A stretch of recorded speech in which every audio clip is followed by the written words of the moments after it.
wararkii ugu dambeeyay ka imanaya dhinaca Mareykanku waxay shaaca ka qaadayaan Ameerikaanku in ay dil toogasho ay ku dileen Ayman al-Zawahiri oo ah hogaamiyihii ururka Al-Qaacida xilliyadii ugu dambeeyayna ku noolaa dalka Afghanistan.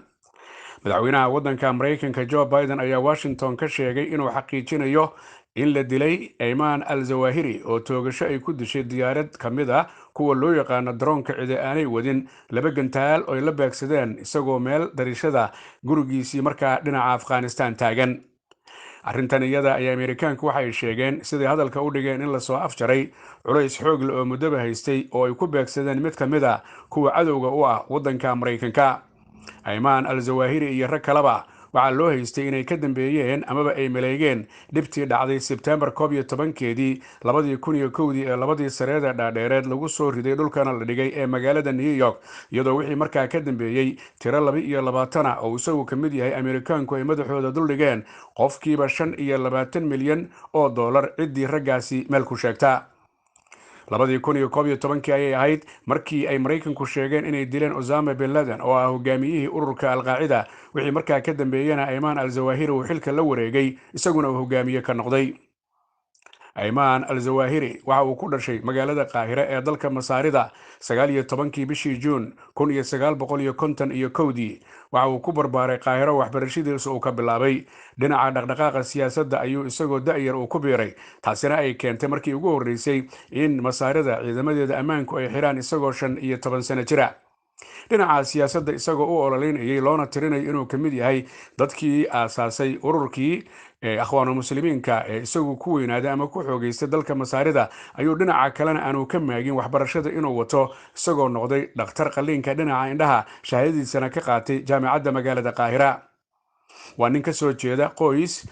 dabaqada dhexe ah oo waxbarashada ku wanaagsan haddii ay tahay dhinaca sayniska iyo weliba dhinaca dhaqaatiirnimada. awoowihiis aabihiis dhalay ayaa waxa uu ahaa ninka isagu markaasi imaamka ka ah jaamacadda lagu magacaabo Al-Azhar caanka ka ah dunida Qaahirana ku taala.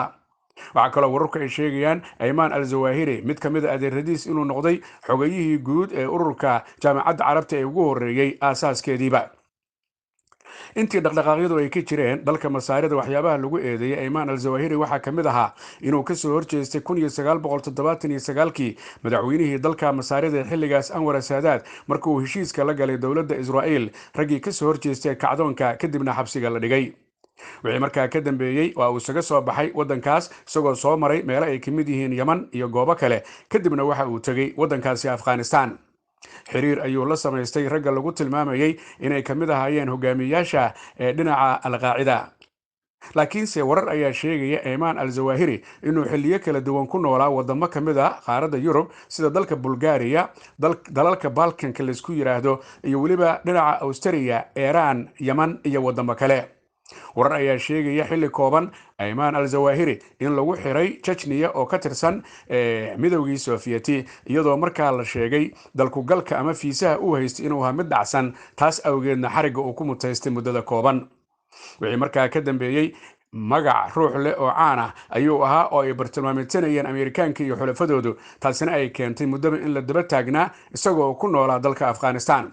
markii ugu horeysay Afghanistan uu tago waxa uu tagay magaalada lagu magacaabo Jalalabad halkaas oo saldhig u ahayd Osama bin Laden oo ah hogaamiyihii ururka Al-Qaacida ahaana nin isagu lacag leh oo ka soo jeeday boqortooyada Saudi Arabia. dilka la dilay shalay sida ay Ameerikaanku sheeganayaan Ayman al-Zawahiri oo ah hogaamiyihii Al-Qaacida ayaa da'diisu waxay ahayd 17 sano iyo 43 maalmood.